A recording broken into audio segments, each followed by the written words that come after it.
Hello, I'm Perry from Rennet and Rind, and this is where I normally go into this intro where I tell you where I'm a world cheese judge. We're in this maturing room, and one of the big things is I'm Britain's first afternoon of the year. Now, something pretty special happened, was it a couple of weeks ago? Afternoon of the year again was run, and I became the second afternoon of the year as well. Second time. So I'm two-time back-to-back champion for maturing cheese, which is phenomenal.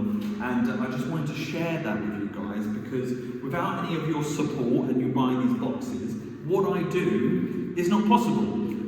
So this win is as much as a win for me as it is for you. I was overjoyed to win one category, but to again become Britain's second ever afternoon of the year, first and second, was just the mind blow. So thank you so much for your support. But you're not here to hear me go on about my achievements. You're here to taste some cheese because I put 5 of my favourite cheeses for this month of July in the box. Some are like cheeses I've tasted recently on the farm, some are matured here, some are batch selected, and essentially I want to share that experience with you and why I selected them. So in your box, this one here, you would have got biscuits, Peter's Yard, my favourite biscuits because they're nice and easy going. You would have got some tasting notes, which if you don't want to listen to me, you can go through them, and of course you would have got your 5 British Artisan cheeses. So first up, I've only got one knife from me here today, so it's going to be a bit touch and go, is Yarlington. So Yarlington is like the love child of like this phenomenal cider maker. Salman Sam, who loves cider and is pretty epic in the old cheese kind of recording industry, I suppose. And David, who's like multi-award winning cheese maker. And basically they're washing this cheese in cider. Now I was down Kingstone not too long ago, and it's down in Cotswolds, beautiful, picturesque. David really knows his stuff. Like check it out on our Instagram where I'm talking about like sort of with David about the foliage, after the year I talk about. And we tried this and I was like, can I have them for my customers, please? Pretty please, because they're phenomenal. Got this really brilliant hue kind of colouring that's on them. And it's a little bit cold in here. We're operating around about 8 degrees in the room that I'm in currently. So we're not going to get as much of the run that you guys will get at home when it's up to room temperature. But look at that, it's just such a pudgy texture. A little bit of warmth and that will rush out. The aroma is just fermented, you know, it's pretty full on. Most wash rind cheeses are, but as I always say, cheeses that are wash rind, their bump is far worse than their bite. Actually, I've squidged it, a little bit of oxygen rushed out, which is amazing. Let's have a taste, because I just tasted this and I just love it at the moment.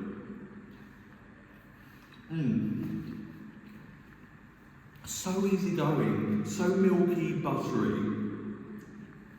And why I really wanted it in the boxes, because I feel like there's this little Kingstone dairy kind of scenario where there's this middle body of the journey which is very, to me, really creme fresh.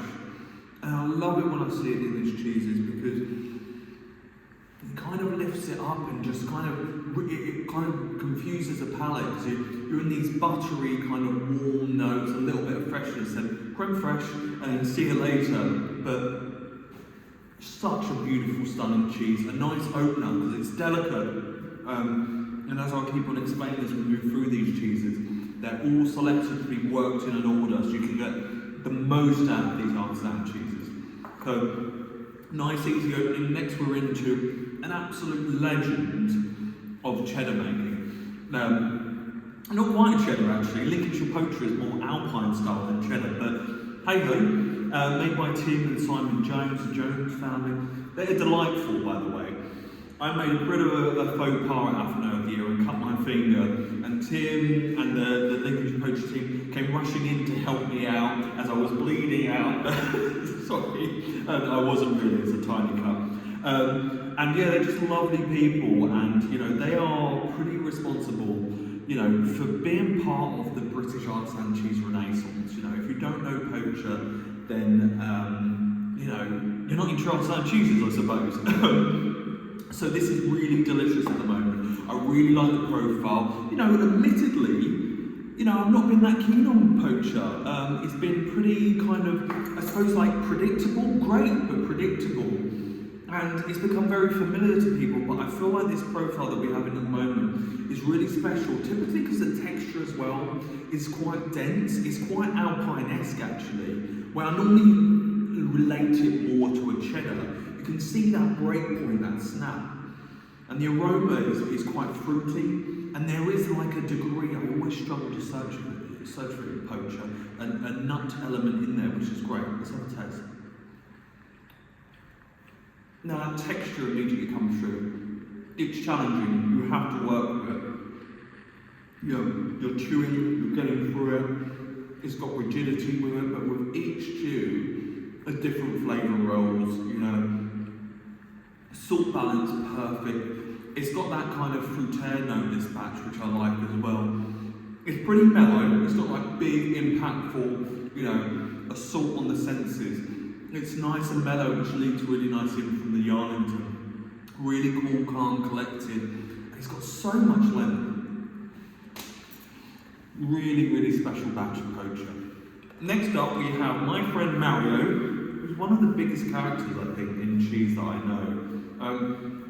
Proper Italian, making Italian cheeses in Yorkshire, and he's just nailing this at the moment. You know, as we get into the summer months, I want to make sure that we've got that degree of freshness that's in there. That's an important strain for me to have, so we don't want anyone to be full up, savoury kind of elements and be over full. You know, you're not going to have dumplings and what is it called? Yeah, dumplings and sort of pot roast. It's quite American on me. In the summer months, you want something nice and light, refreshing. You know, will fill you up, but in a nice, balanced way. And I think Fresco really comes in there. The young pecorino. It's got this beautiful rind on it, really spongy at the moment, and I just think it's such a beautiful cheese to have at this moment in time because it's just different. And the aroma is just very milky, easygoing. Little touch of lemon, citrus, nothing too pronounced. On the rind, you've got a little bit more yeast, but very subtle. Let's have a taste. It is delicious. It's got such a pleasant, alkaline. They can't work in cleanness to it that just rolls on the palate. It's got it's pretty simple.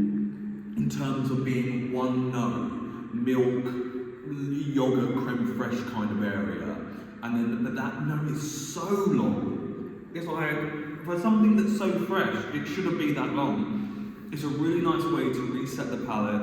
It's a phenomenal cheesemaker, Mario, and we love his pecorino blue. We're also looking at his aged, pecorino styles as well, which I tried the other week that I liked, so maybe they'll come up.